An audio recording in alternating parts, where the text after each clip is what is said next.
പോവുകയാണ്. അനാവശ്യമായി ജയിലിലടച്ചതിന്റെ ഉത്തരവാദിത്വം ആർക്കാ? ഈ ഗവൺമെന്റ് സംസ്ഥാനത്തെ ജനങ്ങളോട്, വിശ്വാസികളോട് ഉത്തരം പറയേണ്ട ഒരു കാര്യമാണ്. ആ ഉത്തരം ഗവൺമെന്റ് പറയാൻ സാധിക്കുമോ സാർ? അതോടൊപ്പം തന്നെ സാർ, ഇതിന്റെ ഒപ്പം തന്നെ ജയിലിൽ കിടന്ന ആളുകളെല്ലാം 90 ദിവസം കഴിഞ്ഞപ്പോൾ ജാമ്യത്തിൽ ഇറങ്ങിപ്പോന്നു. മിക്കവാറും എല്ലാവരും തന്നെ സ്വാതന്ത്ര്യ സമരത്തിൽ പങ്കെടുത്ത ആളുകൾ ഇറങ്ങിപ്പോരുന്ന പോലെ ഇറങ്ങിപ്പോരുകയാണ് ഉണ്ടായത്. ഗവൺമെൻറ് വീഴ്ച കൊണ്ട് മാത്രമാണ് സംഭവിച്ചത് സാർ. അതുപോലെ തന്നെ ഹൈക്കോടതി പറഞ്ഞ ഒരു കാര്യമുണ്ട്. 2024 ഫേക്ക് അർജൻസി ഉണ്ടാക്കി ചെന്നൈയിലേക്ക് ശില്പങ്ങൾ കൊണ്ടുപോകാൻ ശ്രമിച്ചു എന്ന. അപ്പോൾ അതിനകത്ത് ഇന്നത്തെ മന്ത്രിക്കും അതുപോലെ ദേവസ്വം ബോർഡിനും ഈ കാര്യത്തിൽ ഉത്തരവാദിത്വം ആർക്കും നിഷേധിക്കാൻ സാധ്യമല്ല സാർ.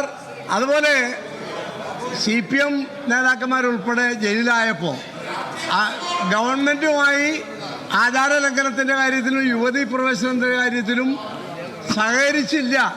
ഗവൺമെൻറ് നിലപാടിന് എതിരായ നിലപാട് സ്വീകരിച്ചു എന്നുള്ളതിൻ്റെ പകപോക്കലാണ് തന്ത്രിക്ക് നേരെ പ്രയോഗിച്ചത് എന്നുള്ള ആക്ഷേപമുണ്ട് സാർ.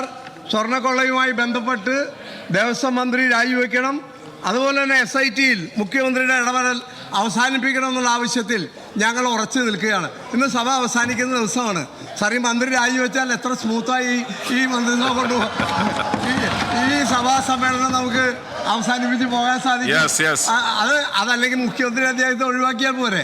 ഏതായാലും ഞാൻ ഒറ്റ കാര്യം കൂടി പറഞ്ഞു നിർത്താം സാർ. ഇന്നലെ ബഹുമാനപ്പെട്ട ധനകാര്യമന്ത്രി പറഞ്ഞപ്പോൾ Assam PCC president Bhupen Kumar Bora BJP ചേർന്ന് ഇവിടെ പറഞ്ഞു. അദ്ദേഹം അതിൽ ദുഃഖം പ്രകടിപ്പിച്ചു. തീർച്ചയായിട്ടും അദ്ദേഹം ആ പറഞ്ഞതിനോട് ഞങ്ങൾക്ക് യോജിപ്പാണ് സാർ. അതിനൊപ്പം തന്നെ ഒരു കാര്യം കൂടിയുണ്ട്. അദ്ദേഹം മനസ്സിലാക്കാതെ പോയ കാര്യം, അവിടെ അദ്ദേഹം തിരിച്ചു വന്നു എന്നാണ് ഇപ്പോൾ ലേറ്റസ്റ്റ് വാർത്ത. അതെ, പക്ഷേ ഇന്നലെ പത്രത്തിലൊരു വാർത്ത വന്നു. ഭൂപൻ കുമാർ CPMന്റെ കഴിഞ്ഞ പാർലമെന്റ് തെരഞ്ഞെടുപ്പിലെ ഡയമണ്ട് ഹാർബർ നിയോജകമണ്ഡലത്തിലെ സ്ഥാനാർത്ഥിയായിരുന്നു. അവിടുത്തെ സംസ്ഥാന കമ്മിറ്റി അംഗമാണ്. അദ്ദേഹം CPM വിട്ട് തൃണമൂലിൽ ചേർന്നു. BJPയെ നേരിടാൻ CPMന് സാധ്യമല്ല.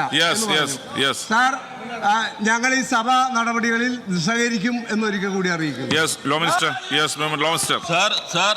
ഞങ്ങൾ അദ്ദേഹം ഉന്നയിച്ച കാര്യങ്ങളെല്ലാം നിശബ്ദമായി ഇവിടെ കേട്ടിരിക്കുകയായിരുന്നു.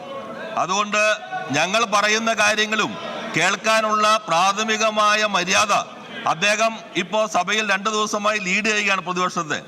അങ്ങ് പറഞ്ഞ കാര്യങ്ങളെല്ലാം സഭ ശ്രദ്ധാപൂർവം കേട്ടതുകൊണ്ട് ഞങ്ങൾ പറയുന്നത് കേൾക്കാനുള്ള ക്ഷമ അങ്ങയുടെ അനുയായികൾക്ക് ഉണ്ടാക്കാൻ ശ്രമിക്കുന്നത് നന്നായിരിക്കും.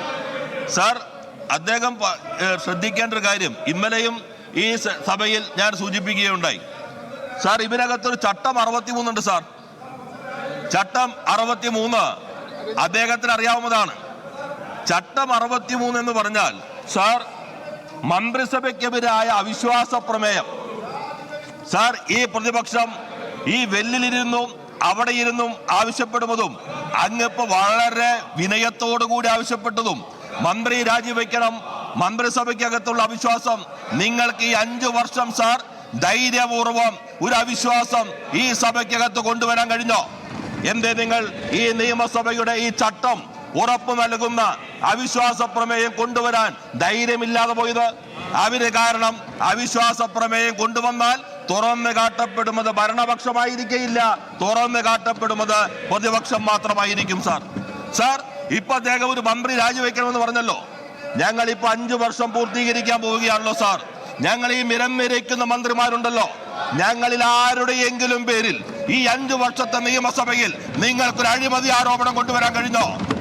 ഞങ്ങളുടെ കൈകൾ ശുദ്ധമാണ് എന്ന് ഞങ്ങളുടെ മുഖ്യമന്ത്രി പറയുമ്പോ നിങ്ങൾ അധിക്ഷേപിക്കില്ലേ? എന്നാൽ ഈ 5 വർഷം നിങ്ങൾക്ക് ഈ സഭയിൽ ഞങ്ങളുടെ മന്ത്രിമാർക്കെതിരെ ഒരു അഴിമതി ആരോപണം ഉന്നയിച്ച് ഒരു അവിശ്വാസ പ്രമേയം കൊണ്ടുവരാൻ നിങ്ങൾക്ക് എന്തേ കഴിയാതെ പോയി? കാരണം അങ്ങനെ ഒരു ആരോപണത്തിന്റെ കണിക പോലും ഉണ്ടാകാവുന്ന ഒരു കാര്യവും ഈ മന്ത്രിസഭയ്ക്കകത്ത് ആരും ചെയ്തിട്ടില്ല എന്ന് നിങ്ങൾക്കും ഉറപ്പുള്ളത് കൊണ്ടാണ് സാർ. ഈ ഗവൺമെന്റ് ജനങ്ങൾ അഭിമുഖീകരിക്കുന്നത് സാർ സാർ, ഈ ഗവൺമെന്റ് ജനങ്ങൾ അഭിമുഖീകരിക്കുന്നത് പ്രകടന പത്രികയ്ക്കകത്ത് നൽകിയ എല്ലാ കാര്യങ്ങളും പൂർത്തീകരിച്ചു എന്ന ആത്മവിശ്വാസത്തോടെയും അഭിമാനത്തോടു കൂടിയാണ് സാർ. ഇവിടെ ഇപ്പോ തദ്ദേശ സ്വയംഭരണ വകുപ്പ് മന്ത്രി ഇരിക്കുന്നുണ്ടല്ലോ.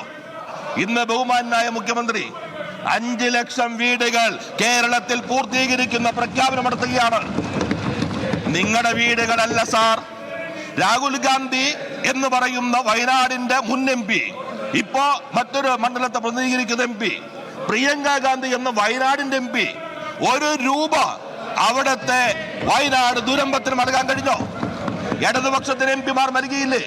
1 രൂപ അവർ നൽകിയോ? നിങ്ങൾ പണം, നിങ്ങൾ ഇവിടെ പറയുന്നുണ്ടല്ലോ, നിങ്ങൾ വീടിന് വേണ്ടി പിരിച്ച പണം, ആ പണം എവിടെ പോയി? നിങ്ങൾക്ക് എന്തുകൊണ്ട് ആ പണം ഈ പാവപ്പെട്ടവർക്ക് വേണ്ടി വിനിയോഗിക്കാൻ കഴിഞ്ഞില്ല? അപ്പൊ അങ്ങേയറ്റം നിങ്ങൾക്കെതിരെയാണ് സാർ യഥാർത്ഥത്തിൽ അവിശ്വാസം നിൽക്കുന്നത്. കേരളത്തിന്റെ ചരിത്രത്തിലെ ഏറ്റവും കഴിവുകെട്ട വിരുദ്ധരവാദപരമായി പെരുമാറുന്ന നശീകരണാത്മകമായ പ്രതിപക്ഷമാണ് ഈ നിയമസഭയ്ക്കകത്തുണ്ടായത് എന്ന് നിങ്ങൾ കാണണം. അതുകൊണ്ടാണ് സാർ ഞങ്ങൾക്കെതിരെ ഈ നിയമസഭയുടെ ചട്ടം അംഗീകാരം നൽകുന്ന ഒരു അവിശ്വാസ പ്രമേയം പോലും കൊണ്ടുവരാൻ ധൈര്യമില്ലാതെ ഇവിടെ ഇരുന്ന് മുദ്രാവാക്യം വിളിക്കുന്ന ആളുകളായി മാത്രം മാറി. സാർ, ജനങ്ങളിത് കാണും. അദ്ദേഹം പറഞ്ഞല്ലോ, ഹൈക്കോടതി ഞങ്ങൾ വിജിലൻസ് കോടതി പറഞ്ഞത് മാത്രമേ സൂചിപ്പിച്ചിട്ടുള്ളൂ.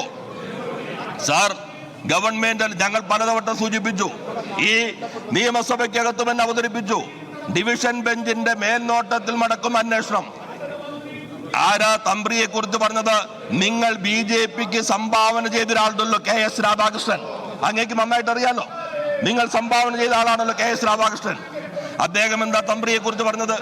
ഞങ്ങൾ പറയുന്നു, തന്ത്രി കുറ്റക്കാരനാണോ കുറ്റക്കാരനല്ലയോ എന്നതിൽ ഗവൺമെന്റിന് അഭിപ്രായമേ ഇല്ല. ഇതിനകത്ത് ആരാണെങ്കിലും കുറ്റക്കാരനാണോ അല്ലയോ എന്നതിലും ഞങ്ങൾക്ക് അഭിപ്രായമില്ല. സ്വതന്ത്രമായ അന്വേഷണം ഡിവിഷൻ ബെഞ്ച് നടത്തുന്നു.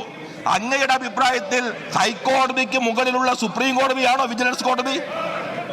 അങ്ങനെയാണോ വിജിലൻസ് കോടതി? ഹൈക്കോടതിയുടെ ഡിവിഷൻ ബെഞ്ചിന്റെ മേൽനോട്ടത്തിൽ ഒരു അന്വേഷണം, ഡിവിഷൻ ബെഞ്ചിന്റെ ഓപ്പൺ കോർട്ടിനകത്തുള്ള ഒബ്സർവേഷൻ അല്ല, ഓർഡറിനകത്ത് ഹൈക്കോടതി പറയുന്നു കുറ്റമറ്റ അന്വേഷണം, ശരിയായ വിഷയമുള്ള അന്വേഷണം. കുറ്റപത്രം വെറുതെ കൊടുക്കലല്ല, കുറ്റപത്രം കുറ്റമറ്റ രീതിയിൽ കൊടുക്കാനാണ് അന്വേഷണ സംഘം ശ്രമിക്കുന്നതെന്ന് ഹൈക്കോടതി ഡിവിഷൻ ബെഞ്ച് പറയുമ്പോൾ അതിന് മുകളിൽ വിജിലൻസ് കോടതിയുടെ പരാമർശം വരുന്നു. അത് എമ്പാട് നോക്കട്ടെ കോടതി, ഹൈക്കോടതി നോക്കട്ടെ. ഹൈക്കോടതി ഡിവിഷൻ ബെഞ്ച് പറയുന്നു ഈ അന്വേഷണ സംഘം വേണ്ട. ആയിക്കോട്ടെ, ഞങ്ങൾ കൊടുത്ത പേരുകളല്ലല്ലോ, അവർ നിശ്ചയിച്ച പേരുകളല്ലേ. ഹൈക്കോടതി അന്വേഷണ സംഘം പറയുന്നു ഈ അന്വേഷണം തെറ്റാണ്. ആയിക്കോട്ടെ, പക്ഷെ ഇതുവരെ ഹൈക്കോടതി ഡിവിഷൻ ബെഞ്ച് പറയുന്നു ഏറ്റവും ശരിയായ അന്വേഷണം, ഏറ്റവും ശരിയായ രൂപത്തിൽ പോകുന്നു. ഇപ്പോ നിങ്ങൾ ഇവിടെ സാർ, ബഹുമാനായ പ്രതിപക്ഷ മേധാവ് എല്ലാവരും കോടതിയിലേക്ക് ഓടിപ്പോകുന്നവരാണല്ലോ. എന്തേ ഇതിനകത്ത് കോടതിയിൽ പോകാൻ വരുന്നത്? ഞാൻ നേരത്തെ പറഞ്ഞു, നിങ്ങൾക്കൊരു അവിശ്വാസ പ്രമേയം കൊണ്ടുവരാൻ ധൈര്യമില്ല എന്ന് പറഞ്ഞതുപോലെ നിങ്ങൾ കൊടുത്ത എല്ലാ കേസുകളും നീതിനായ പീഠത്തെ വലിച്ചെറിഞ്ഞു കളഞ്ഞ അനുഭവമില്ലേ? K4 ആകാം, അല്ലെങ്കിൽ AA ക്യാമറയാകാം, ഏത് കേസുകളാണെങ്കിലും പ്രതിപക്ഷ മേധാവിന് പബ്ലിക് ഇൻട്രസ്റ്റ് ആണോ പബ്ലിസിറ്റി ഇൻട്രസ്റ്റ് ആണോ എന്ന് ചോദിച്ചത് ഞങ്ങളല്ല. അവരെ കൊണ്ടിരുത്തിയാൽ നമുക്ക് ചർച്ച ചെയ്യാം. അവരെ കൊണ്ടിരുത്തിയാൽ മതി എന്ന് ചോദിച്ചത് ബഹുമാനപ്പെട്ട ഹൈക്കോടതിയാണ് സാർ. അപ്പൊ ഇത്രയും കഴിവുകെട്ട പ്രതിപക്ഷം ശരിയായ രൂപത്തിൽ ജനങ്ങൾ നൽകിയ ആ ഉത്തരവാദിത്തം നിർവഹിക്കുന്നതിൽ പൂർണ്ണമായും പരാജയപ്പെട്ട നശീകരണാത്മകമായ പ്രതിപക്ഷം കേരളത്തിനെതിരാണ് സാർ. ഇവർ ഞങ്ങൾക്കെതിരല്ല, ഇവർ കേരളത്തിനെതിരാണ്. കേരളത്തിന്റെ എല്ലാ മല്ല പദ്ധതികൾക്കും എതിരാണ്. വയനാടൻ തുരങ്കപാത പറ്റില്ല, ദേശീയപാത വീതി കൂട്ടൽ പറ്റില്ല, വിഴിഞ്ഞം തുറമുഖം പറ്റില്ല, കിഫ്ബി പറ്റില്ല, അതേപോലെ തന്നെ ലൈഫ് പദ്ധതി പറ്റില്ല. എല്ലാത്തിനെയും എതിർത്ത നശീകരണാത്മകമായ പ്രതിപക്ഷമാണ്. പാഠപുസ്തകം സാർ, പാഠപുസ്തകത്തെ കുറിച്ച് പറഞ്ഞത് എന്തിനാണ് പാഠപുസ്തകം? ബഹുമാനായ ശ്രീ രമേശ് ചെന്നിത്തല പറയാണ് എന്തിനാണ് ഈ പേപ്പർ കമ്പനി ഏറ്റെടുത്തത്? അത് കേന്ദ്രം അടച്ചുപൂട്ടിക്കൂടെ? ഇങ്ങനെയുള്ള ഈ പ്രതിപക്ഷം കേരള സമൂഹത്തിന് മുൻപിൽ തുറന്നു കാട്ടപ്പെടും. അതുകൊണ്ട് നിങ്ങൾ ജനങ്ങളുടെ മനസ്സിൽ ഇടമില്ലാത്തവരായി മാറാൻ പോകുന്നത് നിങ്ങളുടെ പ്രവൃത്തി കൊണ്ടാണ് എന്ന് നിങ്ങൾ തിരിച്ചറിയണം എന്ന് ഈ സഭയുടെ ശ്രദ്ധയിൽപ്പെടുത്താൻ ഞാൻ ആഗ്രഹിക്കുന്നു.